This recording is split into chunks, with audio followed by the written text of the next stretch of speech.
presentation, I want to provide some background information for why I chose the case study name Exploring the Role of Microinstability of the Hip, an atypical presentation of femoral acetabular impingement and labral tear in a collegiate endurance athlete. I personally chose this case study because I have hip issues that I'm currently dealing with myself, and it's been a struggle to figure out what is the best path for me, and just understanding the hip pathology in so many aspects to lead me in a way that I can heal and return to the activity of play that I want to compete at. So I feel like this broadens my perspective and knowledge of hip pathology as a whole.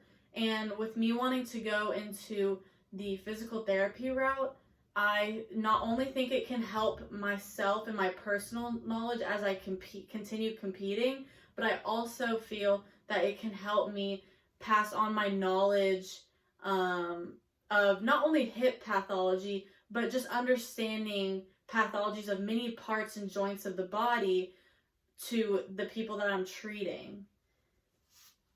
Now to introduce the case study, it is known that hip pathology is very difficult when it comes to diagnosis. It's common among young athletes as well as females in general. Radiographic imaging is proven to be a very beneficial resource for clinicians. So radiographic imaging includes x-rays and MRIs, stuff like that. So through thorough evaluation and examination, you can usually come down to a certain diagnosis. In this case study, we're going to be looking at things such as micro instability versus why it may or may not be macro instability, as well as impingement due to the rotation and bones of joints. The overall purpose is not only for my benefit, but for the clinician's benefit in exploring an endurance athlete gaining their knowledge of hip pathology as a whole. So to elaborate more on the endurance athlete and or subject of this study, I will elaborate on the subject's history and the decided path and plan for how to reduce pain and increase ability and strength. So in figure 1, you can kind of see that that is the MRI picture. It says it's a T1 weighted sagittal MR image of the left hip, which is where she's having most of the problem, is her left hip and groin. And it just shows that where this arrow is pointing is showing the tear of the labrum in the hip. So to further elaborate, the subject is a 25-year-old female, which in the introduction of this presentation proved both were very common subjects of hip injury. She had previously been assessed by a chiropractor and had had 2-year history of progressing hip and groin pain. Once she was examined for this study, she was a year out of collegiate competition as a cross-country runner. So her main thing was long distance. It wasn't very explosive movements. Previously, she had sought out other clinicians, such as chiropractor, and the athletic trainers that she had at school.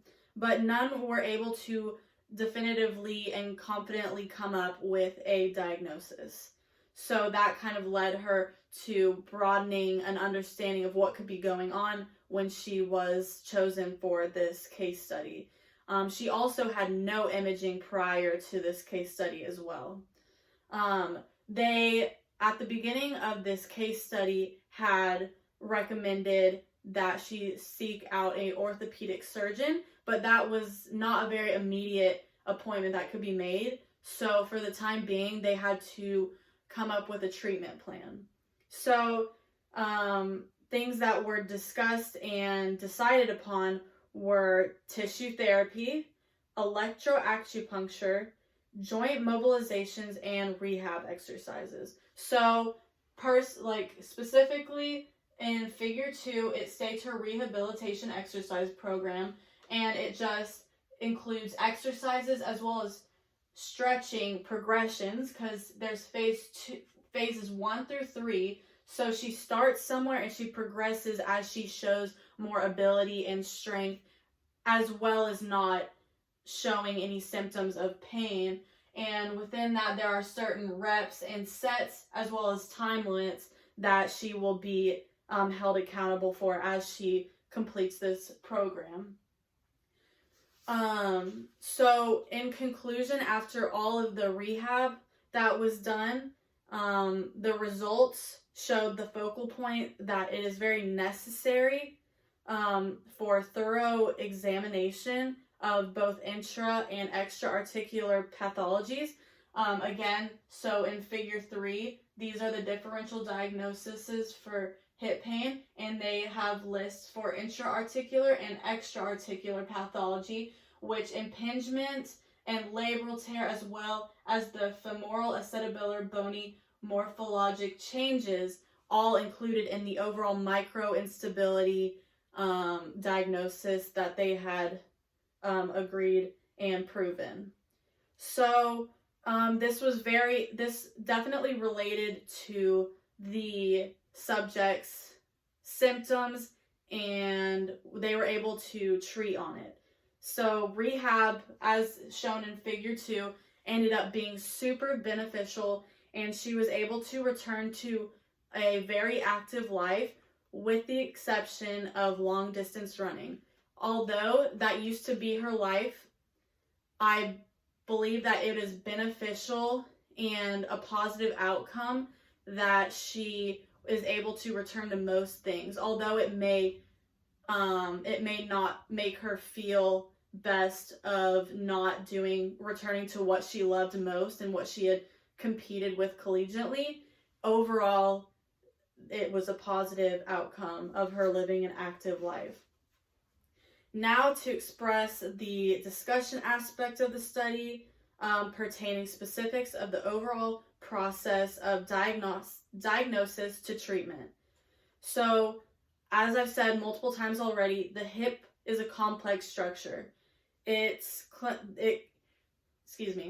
So clinical examination tests have been used to, in a way of diagnosis, the thorough and exhaustive diagnosis of determining and diagnosing hip injuries. So this includes the FADDIR, FLEX-IR, ABHEER, prone instability, and HEER. All of these tests elaborate with percentages of sensitivity and specificity. So after these tests and imaging, like I said, the overall diagnosis was microinstability, which within itself is made up or consists of many extra and intra-articular pathologies. So we saw that rehab was overall chosen over the 2 other treatment plans that can commonly be decided upon when dealing with hip injuries. One of the 2 being surgery, and the other option being conservative care. So we saw that rehab was chosen, but after the growth that she had made through the rehab program, she was finally able to see the orthopedic surgeon, and he decided that she was not a candidate for surgery. All in all, exhaustive hip pathology and diagnosis is necessary for a clear understanding of the problem and the solution. Compared to other joints of the body like the shoulder or the knee, the shoulder or the knee may not be as extensive and require as much attention as the hip does. So that just brings more awareness and differentiates joints and parts of the body when it comes to injury. Now, to end it all, I want to say that I know what it feels like to feel broken and have an injury that just can't be decided upon. And I don't want anyone to feel that there's no way to heal or improve from where they're at, because not everything is black and white. And this shows how complex it is. There are gray areas where people have to explore. And through that, then they are able to come to a diagnosis and people can get better. So through physical therapy and just anyone that I come across, I want to be able to implement that knowledge and that experience through others.